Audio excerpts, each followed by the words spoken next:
Hi hello నమస్తే. నేను journalist Sai. జనసేనకి సంబంధించిన మరో అంశం తెరపైకి వచ్చింది. భీమవరంలో ఒక మహిళకి ఇంకో వీడియో రిలీజ్ చేశారు. అక్కడ ఒక నాయకుడు ఆ మహిళని ఆర్థికంగా, శారీరకంగా వాడుకొని దాడి కూడా చేసినట్టుగా ఆమె చెప్తున్నారు. ఆమె దెబ్బలతో ఉన్న వీడియోస్ అని కూడా రిలీజ్ చేశారు. అసలు ఏం జరుగుతుంది జనసేనలో? ఎందుకు వరుసగా జనసేనకి సంబంధించిన అంశాలే బయటకు వస్తున్నాయి? ఇలాంటి అంశాలన్నీ కూడా మనతో మాట్లాడడానికి జనసేన నాయకులు మురళి గారు ఉన్నారు. నమస్తే అండి. నమస్తే అండి.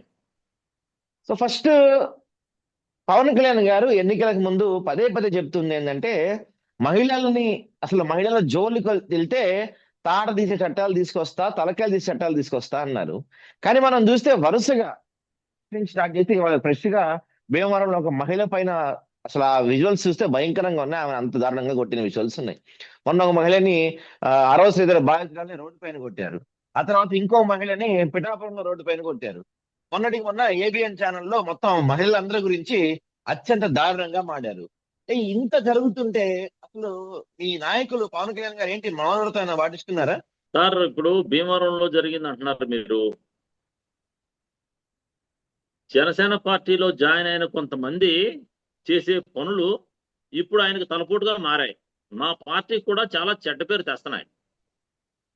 చివరికి మేము ప్రజలకి సమాధానం చెప్పుకోలేని పరిస్థితిలోకి వెళ్ళిపోయామండి.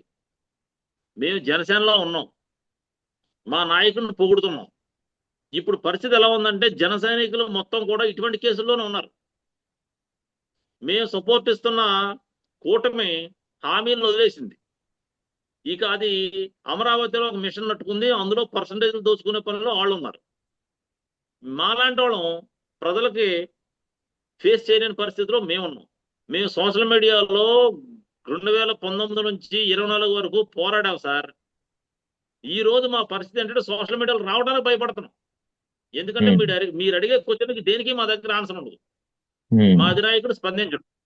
మేము ఏం చేయాలి? అది తప్పు సార్, ఖండిస్తున్నాం సార్ అనాలి. అంతకుమించి మేము ఏం చేస్తాం చెప్పండి? ఒక వీర మహిళ వచ్చి ఎవరిని నాకు ఈ అన్యాయం జరిగిందన్నప్పుడు దానికి అప్రోప్రియేట్ యాక్షన్ తీసుకుంటే, ఒక సంఘటనలో తీసుకుంటే మిగతా సంఘటనలు పునరావృతం కావు, రిపీట్ అవ్వదు.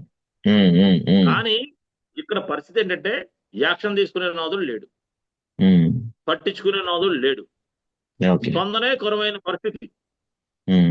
మేము ఏం చెప్పాలి సార్? జనసేనలో ఇంకా మార్పు వస్తుందని ఆశిస్తూ బతుకుతున్న జీవులు మేము ఏం చెప్తాం? మేము 10 సంవత్సరాలు టయాన్ని వేస్ట్ చేసాం, ఆర్థికంగా నష్టపోయాం, ఉద్యోగాలు వదులుకుని రోడ్ల మీద పడి తిరిగాం. ఇప్పుడు ఏం చేయాలి చెప్పండి? మేమే ఓ జంక్షన్ లో ఉన్నాం, మీరు అడిగారు కాబట్టి చెప్తున్నాం. చాలా బాధగా ఉంది సార్. జరిగిన సిచ్యుయేషన్స్ చూస్తే మా పార్టీని ఈ విధంగా మా పార్టీ అయిపోయిందా? మా నాయకుడు ఎందుకు స్పందించట్లేదు? ఈ 2 క్వశ్చన్ల మీదే మేము మదన పడుతున్నాం సార్. ఓకే, అంటే అందరి పరిస్థితి అంతే ఉందా? జనసేన అందరి పరిస్థితి అంతే ఉందా? బయటికి చెప్పుకోలేకపోతున్నారా? మరి ఏం చేయం సార్? బాధపడుతున్నాం సార్. ప్రజలకు మేము ఫేస్ చేయలేకపోతున్నాం. మేము చెప్పినా సరే ప్రజలు నమ్మే పరిస్థితిలో లేరు. వాళ్ళు వేసే క్వశ్చన్స్ ఆన్సర్స్ లేవు మా దగ్గర. ఇది చూసారా? తాజాగా ఈ భీమవరంలో జరిగిన సంఘటన చూసారా? భీమవరంలో ఏదో వరుసగా అవుతున్నాయి ఈ మధ్య. ఏమో సార్, మరి ఏం జరుగుతుందో భీమవరంలో అక్కడ స్థానిక నాయకత్వానికి తెలియాలి. అక్కడ ఏం జరుగుతుందో మాకు తెలీదు. కానీ ఇది బ్లేమా, నిజంగా జరిగిందా, లేదంటే టీడీపీ వాళ్ళు ఏమన్నా ఇరికించారా? ఇక రకరకాలుగా ఉంటది కదా ఇష్యూ. కానీ స్పందించాలి, అప్రోప్రియేట్ యాక్షన్ తీసుకోవాలని మాత్రం కోరుకుంటున్నాం సార్. రైట్, సరే. అంటే మీరు అన్నట్టు కరెక్టే. మిగతావన్నీ పక్కన పెడితే, కూటమి అవినీతి గురించి అవన్నీ కాసేపు పక్కన పెడితే, ఇప్పుడు మొన్న నడి రోడ్డు మీద ఆయన తాతంశెట్టి నాగేంద్ర అనుకుంటా ఆయన పేరు, ఆయన నడి రోడ్డు మీద లాఠీ తీసుకొని కొట్టాడు. ఆయన జనసేనలో చాలా క్రియాశీలక మెంబరే. ఎప్పటి నుంచి ప్రజారాజ్యం నుంచి ఆయన పార్టీలో ఉన్న వ్యక్తి. అలాంటి వ్యక్తికి కనీసం ఒక షోకాజ్ నోటీస్ ఇచ్చేంత ఇవ్వలేనంత దీనస్థితిలో ఉందా మీ పార్టీ? దానికి సార్ మీరు చెప్తున్న ఇష్యూకి మేము ఒకటే చెప్పగలం, నో కామెంట్ అనే. తాతశెట్టి నాగేంద్ర గారు మా అందరికీ తెలుసు. ఆయన నేను ఎందుకు ఈ ఇష్యూలో దిగాడో అనేది మేము సానుభూతి చూపించగలం, ఎందుకు ఇరుక్కున్నాడని బాధపడగలం తప్ప మేము ఏం చేస్తాం? పార్టీ డిసిషన్ పార్టీ తీసుకుంటది. ఇంతవరకు పార్టీ ఏదో కమిటీ అన్నారు, మరి ఏం జరిగిందో తెలియదు. అయితే ఇక్కడ ఒక అంశం గురించి మాట్లాడాలి సార్ మనం. ఇప్పుడు ఈ మహిళల పైన, అంటే 33,000 మహిళల సంగతి పక్కన పెట్టేసేద్దాం. సుగాలి ప్రీతి సంగతి మనం పక్కన పెట్టేసేద్దాం. వాటి గురించి మనం ఎంత తక్కువ మాట్లాడుకుంటే అంత మంచిది అనుకోండి. అవి పక్కన పెట్టేసేద్దాం. సరే, మన పార్టీలో మహిళల పైన దాడుల గురించి కూడా పక్కన పెట్టేద్దాం. వాటి గురించి స్పందించేంత టైం లేని పవన్ కళ్యాణ్ గారికి ఏబిఎన్ ఆంధ్రజ్యోతి ముందు వైసీపీ వాళ్ళు ధర్నా చేస్తే దాని గురించి మాత్రం ఒక 3 పేజీలు లేఖ రాసేంత సమయం ఉంది. అంటే పార్టీలో సొంత మహిళల పైన దాడులు జరుగుతున్నా స్పందించలేని పవన్ కళ్యాణ్ గారు రాధాకృష్ణ ఆఫీస్ ముందు ధర్నా జరిగితేనే అంత భారీగా ఎందుకు స్పందించారు? ఎందుకు స్పందించారంటే రాధాకృష్ణ గారు వీళ్ళ తల్లిని తిట్టాడు.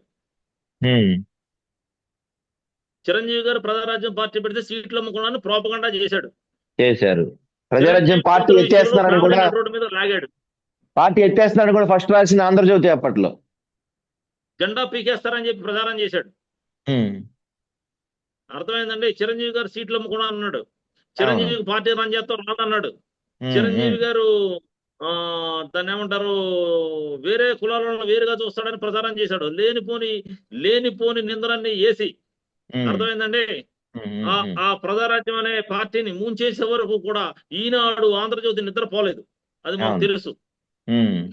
ఈ రోజు అదే ఆంధ్రజ్యోతి మావిగన్ అని జగన్ గారు ప్రపోజల్ పెడితే విద్యావంతులు, మేధావులు, చదువుకున్న వర్గాలు అట్రాక్ట్ అవుతున్నాయి. మావిగన్ అనేది ఒక international airport, railway station, port ఉన్న ప్లేస్ ని ఎన్నుకున్నాడు. ఇది సూపర్ సక్సెస్ అవుతుంది అని తెలుసుకుని వెన్నుముకలో వణుకు పుట్టి ఈ పచ్చ ఛానల్ వైసీపీ నాయకుల వైఫుల గురించి, మహిళల గురించి చాలా హీనంగా మాట్లాడుతున్నారు. అదే విధంగా వాళ్ళు కూడా మాట్లాడితే వీళ్ళ మహిళలు రోడ్డు మీద తిరగలరా? ఈ టీడీపీ వాళ్ళ మహిళలు రోడ్డు మీద తిరగలరా? చెప్పండి సార్, అది సభ్యత, సంస్కారమా? ఇప్పుడు వైసీపీ వాళ్ళ వైఫుల గురించి మాట్లాడితే వాళ్ళు టీడీపీ వాళ్ళ వైఫుల గురించి మాట్లాడరా? అంటే ఏ స్థాయికి తీసుకుపోతున్నారు వీళ్ళు? అంటే వీళ్ళు చెప్పింది ప్రజలు నమ్మేయాలి. వీళ్ళు ఏది చెప్తే అది వినాలి. అర్థమైందా? వీళ్ళు కోరుకున్నది ప్రజాస్వామ్యం కాదు, కులీన పాలన. వీళ్ళు అమరావతి కడితే ఎస్ఐ గారు అనాలి మనం. ఎందుకంటావు? అమరావతిలో అవినీతి జరుగుతుంది. అమరావతి ఇంకా 50 ఏళ్ళు పోయినా అవదో. జగన్ గారి ప్లాన్ బాగుంది అని జనం అనుకుంటున్నారు. జన సైనికులుగా మేమేం మాట్లాడలా. ఇప్పుడు జగన్ గారి ప్రపోజల్ అలా ఉంది, టీడీపీ ప్రపోజల్ ఇలా ఉంది. దీనికి టైం తీసుకుంటది. ఇది సక్సెస్ ఆఫ్ ఫెయిల్యూర్ అనేది పీపుల్ విల్ డిసైడ్, మేం కాదు కదా. అయితే ఈ టాపిక్ మనం అటు వెళ్ళిపోయాం. అసలు కాబట్టి మేమేం మాట్లాడలా. కాదు, మనం టాపిక్ మావిగన్ వైపు వెళ్తున్నాం. కాదు, ఇక్కడ అడిగింది ఏంటంటే ఇన్నిటిపైన స్పందించిన పవన్ కళ్యాణ్ రాధాకృష్ణ గారి పైన ఎందుకు అంత ప్రేమ వచ్చేసింది అని. ఎందుకంత ప్రేమ వచ్చింది? రాధాకృష్ణ గారు టీడీపీకి సపోర్ట్ చేస్తున్నాడు, మేము కూడా టీడీపీకి సపోర్ట్ చేస్తున్నాం. కాబట్టి we are all in same boat. ఏం చెప్పమంటారు? మేమంతా ఒకే పడవలో ప్రయాణిస్తున్నాం. ఏబిఎన్ రాధాకృష్ణ గారు కూడా టీడీపీకి చేస్తున్నాడు, జనసేన పార్టీ కూడా టీడీపీకి సపోర్ట్ చేస్తుంది. So we are all in same boat. What we మీరే అన్నారు గతంలో తల్లిని తిట్టించారు, అన్న పైన అనేక ఆరోపణలు, అవన్నీ మర్చిపోయారా? పవన్ కళ్యాణ్ గారు గుర్తులేదా అవన్నీ? మరి టీడీపీతో జతకట్టినప్పుడు మర్చిపోవాలి కదా సార్, లేకపోతే కుదరదు. వదిలేశారా? టీడీపీతో జతకట్టి వెళ్తున్నప్పుడు అటువంటి మర్చిపోవాలి. అంటే తల్లి తిట్టినా, అన్నం తిట్టినా అన్ని వదిలేస్తారు. ఇప్పుడు ప్రజారాజ్యాన్ని మూన్ చేయడంలో కీలక పాత్ర పోషించిన ఛానల్స్ ఈనాడు, ఆంధ్రజ్యోతి. చిరంజీవి గారు టికెట్లు అమ్ముకున్న రూమర్స్ లేపింది వీళ్ళు, జెండా పీకేద్దామని మైనర్స్ లో రాసింది వీళ్ళు. అవును.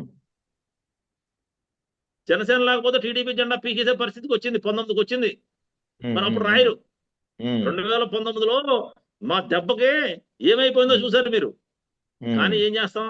ఇప్పుడు మేము టీడీపీతో ఉన్నాం కాబట్టి మేము ఎంత తక్కువ మాట్లాడితే అంత మంచిది. అంటే ఇప్పుడు ఇలా రోడ్ల మీద మహిళలను కొడుతున్న వాళ్ళకి నోటీస్ ఇచ్చే టైం లేదు, కానీ మీలాగా పార్టీ ఎగనెస్ట్ గా మాట్లాడుతున్న వాళ్ళకి మాత్రం ఫాస్ట్ గా వస్తున్నట్టు నోటీసులు. మరి వస్తాయండి, ఎందుకు రావు? పార్టీ లైన్ దాటి మాట్లాడితే నోటీస్ వస్తాయి. మరి పార్టీ పవన్ కళ్యాణ్ గారిది. దాన్ని నడుపుతున్నది కొంతమంది వ్యక్తులు. వాళ్ళు చాలా స్ట్రిక్ట్ గా నడుపుతున్నారు, అంతే కదా. వాళ్ళు ఇప్పుడు టీడీపీకి ఎవరైతే జెండాలు మోస్తారో, టీడీపీకి ఎవరైతే జేజేలు కొడతారో, టీడీపీతో ఎవరైతే ఇంకో 15 ఏళ్ళు ఉండగలుగుతారో వాళ్ళే కావాలి వాళ్ళకి. అంతేగాని జనసేన కోసం పోరాడిన వాళ్ళు, జనసేన కోసం సోషల్ మీడియాలో పనిచేసిన అలాంటి వాళ్ళు, జనసేన కోసం ఫీసులు చేసిన మాలాంటి వాళ్ళు, జనసేన కోసం 10 సంవత్సరాల టైం స్పెండ్ చేసిన వాళ్ళు, డబ్బులు ఖర్చు పెట్టుకున్న వాళ్ళు, వీళ్ళు అవసరం లేదు వాళ్ళకి. జనసేన పార్టీ అనేది మొన్నట 2024 వరకు ఒకటి. ఆఫ్టర్ 24 ఫిలిం మారిపోయింది. అక్కడ షెడ్యూల్, అక్కడ క్రైటీరియా మారిపోయింది, పర్సెప్షన్ మారిపోయింది. అదండి. అధికారం వచ్చినంత వరకు ఒకటి, అధికారం వచ్చిన తర్వాత అలా మారిపోయింది అంటారు. అంటే అధికారం రాకముందు జన సైనికులు కావాలి, అధికారం వచ్చిందో పవర్ బ్రోకర్స్ కావాలి, అది పరిస్థితి. ఇక్కడ రెండు విషయాలు అంతే మనం కదా. మాట్లాడుకోవాలి. అంటే నాకు కాదు, ఇక్కడ రెండు విషయాలు మనం మాట్లాడుకోవాలి. అంటే అధికారం వచ్చిన తర్వాత పవన్ కళ్యాణ్ గారు మారిపోయారా, అంతకుముందు నటించారా? నటించలేదు. అధికారం వచ్చిన తర్వాత టీడీపీ సిస్టమ్ అది. ఓకే, టీడీపీ ఆ సిస్టమ్ పార్టీ మీద ఫాలో బీసీ అవుతున్నారు. పార్టీ అంటారు ఉమ్, ఉమ్. సార్. టీడీపీతో మనం జతకట్టినప్పుడు టీడీపీ పాలసీస్ మనం ఫాలో అవ్వాలి, అంతే కదా సార్. ఉమ్, ఇప్పుడు టీడీపీతో మనం జతకడుతున్నాం, మరి టీడీపీతో ఉమ్, టీడీపీ పాలసీస్ మనం ఫాలో అయితేనే కట్ట జతకట్టేది. మ్యాచ్ అవ్వాలి కదా, మన ఐడియాలజీ వాళ్ళతో మ్యాచ్ అవ్వాలి. ఉమ్, మ్యాచ్ ఉమ్, అవ్వాలంటే వాళ్ళు ఏం చేసినా మనం ఓకే అనాలి, అంతే కదా, సింపుల్. ఓకే. ఉమ్. సో అంటే ఇలా పవన్ కళ్యాణ్ గారు డిప్యూటీ సీఎం అయ్యారు, ఆయనకి ఫ్లైట్ ఇస్తున్నారు, ఆయనకి ప్రోటోకాల్ ఇస్తున్నారు, ఆయన సెక్యూరిటీ ఇస్తున్నారు. Okay, some people are satisfied. కానీ కానీ ఆయన ఆ స్థాయిలో నుంచోబెట్టింది మీలాంటి చాలా మంది. మీ ఆస్తులు అన్ని అమ్ముకొని కూర్చున్నారు కదా మీరు. మీ పరిస్థితి ఏంటి? అదే చెప్తున్నాం మేమేమి. ఇంకా ఇప్పుడు ఇంకోటి కూడా డైరెక్ట్ గా చెప్తున్నాం, మాకు డబ్బులు అక్కర్లేదు, ప్రజల సొమ్ములు దోచుకో అక్కర్లేదు, సహజ వనరులు మా వనరులుగా మార్చుకోము, కానీ పార్టీని స్ట్రెంగ్తన్ చేయండి సార్, ఓకే. మా డ్రీమ్ ని ఫుల్ఫిల్ చేయండి సార్ అని మా అన్నను వేడుకుంటున్నాం మేము. We are appealing. మేమేమి ఓకే. డిబేట్ అవ్వట్లా, పవన్ కళ్యాణ్ గారిని ఎపీల్ చేస్తున్నాం సార్. మన దగ్గర ఉన్న టీం కొంతమంది మిమ్మల్ని పక్కదారి పట్టిస్తున్నారు, ఒకసారి స్పందించండి అని చెప్తున్నాం. ఇది ఆంధ్ర యూనివర్సిటీలో నిన్న స్పీచ్ ఇచ్చాడు కదా ఆయన. అవునవును. యూ హ్యావ్ టు సే అన్నాడు కదా, రాజకీయాల్లో ఉన్నా లేకపోయినా పొలిటికల్ అఫైర్స్ మీద మీరు స్పందించాలి, ప్రజా ప్రయోజనాల కోసం మీరు గుంజెత్తాలని చెప్తున్నాడు కదా ఆయన. ఆయన కరెక్ట్గానే చెప్తున్నాడు. మరి ఎందుకు డిఫరెన్స్ వస్తుంది అనేది ఐ కాంట్ సే, మనకు తెలియట్లేదు. ఓకే. అంటే మొన్నటి అంతే వరకు కదా. ఇప్పుడు చెప్పండి, ఆంధ్ర చెప్పండి. యూనివర్సిటీలో జరిగిన దానికి పవన్ కళ్యాణ్ గారు అన్న మాటలకి నేను అన్న మాటలకి ఏమైనా తేడా ఉందా చెప్పండి. అవును. మరి లేనప్పుడు మరి ఎందుకు డిఫరెన్స్ వస్తుంది ఐడియాలజీలో, రైట్. అదే అయితే తెలుసుకోవాలి. అయితే అయితే మొన్నటి వరకు ఒక తరం, అంటే 90s తరం ఎవరైతే ఉన్నారో, 90s లో పుట్టిన వాళ్ళు లేకపోతే 80s లో పుట్టిన వాళ్ళు, వీళ్ళంతా కూడా కొంత సినిమా హీరోగా కావచ్చు, లేకపోతే మిగతా అంశాలు పవన్ కళ్యాణ్ గారిని బాగా అడ్మైర్ చేశారు. దేవుళ్ళ పూజించిన వాళ్ళు కూడా చాలా మంది ఉన్నారు. వాళ్ళందరికీ ఇప్పుడిప్పుడే పవన్ కళ్యాణ్ గురించి అర్థమవుతున్నట్టుంది. బహుశా ఇప్పుడు పవన్ కళ్యాణ్ గారు అంటే జనసేన వాళ్ళు ఇప్పుడు కొత్తగా ఈ జెన్జీ తరాన్ని టార్గెట్ చేశారు. నిన్న కూడా ఒక లేఖ రిలీజ్ చేస్తే ఆ లేఖలో కూడా జెన్జీ మొత్తం గమనిస్తా ఉంది, అన్ని చూస్తా ఉన్నారని చెప్పారు. అంటే ఇప్పుడు జనసేన ఇంకా మీలాంటి వాళ్ళందరూ వదిలేసి ఈ జెన్జీని టార్గెట్ చేసింది అనుకోవచ్చా మనం? జంజీని టార్గెట్ చేస్తే ఎలా ఉంటుందో చెప్పనండి. ఉమ్, మొన్న పవన్ కళ్యాణ్ గారు ఒక అమ్మాయి అడిగింది, జంజీ అమ్మాయి, ఏమని, అకౌంటబిలిటీ ఉండాలి కదండి, నాయకులకు అకౌంటబిలిటీ ఉండాలి కదా, ఖర్చు పెట్టే ఖర్చుకు లెక్క వచ్చేయాలి కదా అని. ఇప్పుడు ఏం జరుగుతుందంటే జంజీ ఏం కోరుకుంటుందో చెప్పనా నేను. ఎమ్మెల్యేలు, మినిస్టర్లు, చీఫ్ మినిస్టర్ రోజుకి ఎంత డబ్బు ఖర్చు పెడుతున్నారు, అసలు మన ట్రెజరీ నుంచి ఎంత డబ్బు బయటకు వెళ్తుంది, ఏమేం ఖర్చులు చేస్తున్నారు అనేది ఒక వెబ్సైట్ లో వచ్చేయాలి ఎవ్రీడే. అది జంజీ కోరుకునేది. వీళ్ళు చేస్తారా? చేయమని చూద్దాం. మీరు అంటున్నారు జంజీనే కోరుకుంటున్నారండి, జనజీని కోరుకునే దమ్ము ఈ నాయకులకు ఉందా? కోరుకున్నారని చూద్దాం. వాళ్ళు మాకులా ఉన్న అసలు అమ్ముకుని రాజకీయాలు చేయరు. రాజకీయ నాయకులు as like UK, as like US, as like Finland, as like Switzerland, వాళ్ళు కూడా ఎంప్లాయీసే. They have a responsibility to declare each and everything everyday, day to day expenses. Day to day expenses they want to be in web, online లో పెట్టమంటున్నారు sir. అవునవును. మరి ఇంకా జంజీని ఏం చేస్తారండి? జంజీని ఎన్నుకోమని చూద్దాం. ఈ నాయకులందరూ జంజీ పేరుతో డ్రామా చేస్తున్నారు. జనజీ కోరుకున్న విధంగా వీళ్లే గాని మౌళ్ళు అయితే ఇండియా యుఎస్ కన్నా డెవలప్ అవుతుంది. ఓకే. మీరు తక్కువ అంచనా వేయొద్దు జంజీని. జంజీని కోరుకుని నాయకులు ఆటలాడటం కుదరదు. ఇప్పుడు మా దగ్గర కూడా కుదరదు. మేము కూడా వాళ్ళ దగ్గర జెన్యూనిటీ కోరుకుంటున్నాం. అంతే కదా సార్, అంత అమాయకంగా ఎవరు లేరు. పవన్ కళ్యాణ్ మీద అభిమానంతో మేము రాజకీయాల్లోకి వచ్చి ఖర్చు పెట్టుకున్నాం, నష్టపోయాం, అది మా పర్సనల్. జంజీ వాళ్ళు వచ్చేసి మళ్ళీ ఖర్చు పెట్టేస్తారు, ఇంకో టర్మ్ పవన్ కళ్యాణ్ గారు ఎగ్గేస్తాడు. ఈ డ్రీమ్స్ వద్దండి. ఎవరైనా ఈ డ్రీమ్స్ ఉంటే తప్పు. పార్టీని నాశనం చేస్తాను, నాశనం చేసే ప్రక్రియలో అది భాగం తప్ప జంజీ వచ్చేసి గెలిపించడంతో తప్పు. రైట్ అండి. ఫైనల్ గా అంటే మీరు జనసేన కార్యకర్తలతోటి, కొంతమంది నాయకులతో రెగ్యులర్ గా మాట్లాడుతూ ఉంటారు కాబట్టి మిమ్మల్ని అడుగుతున్నాను నేను, ఈ మావిగన్ పైన జన సైనికుల పర్సనల్ ఒపీనియన్ ఎలా ఉంది? మావిగన్ అనే ఒక ప్రకటన ద్వారా 2 days లో 40% రేట్స్ ఇంక్రీజ్ అయినాయి అని ఒక అనాలిసిస్ వచ్చిందండి సోషల్ మీడియాలో. ఇది ఆ ప్రాంతంలో మాదిగన్ ప్రాంతంలోనా?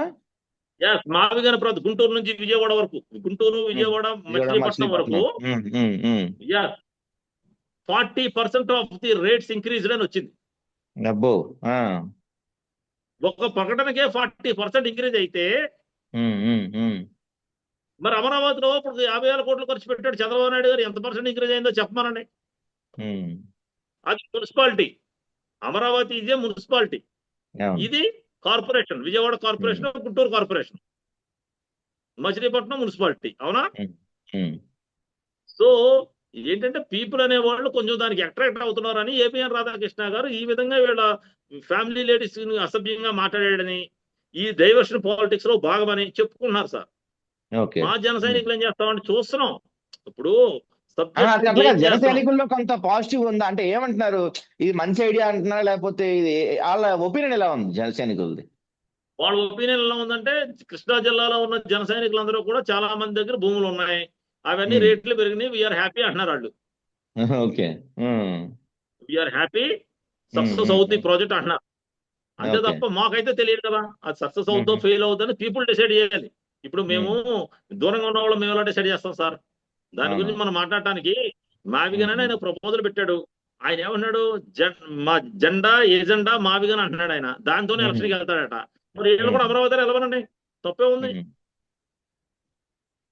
ఇప్పుడు మనం కూడా కరెక్ట్ గా మాట్లాడాలి కదా సార్. మావిగన్ అనేది ఒక ప్రకటనకే 40% రేట్స్ నిజంగా ఇంక్రీజ్ అయితే పరిస్థితులు వేరుగా ఉంటాయి.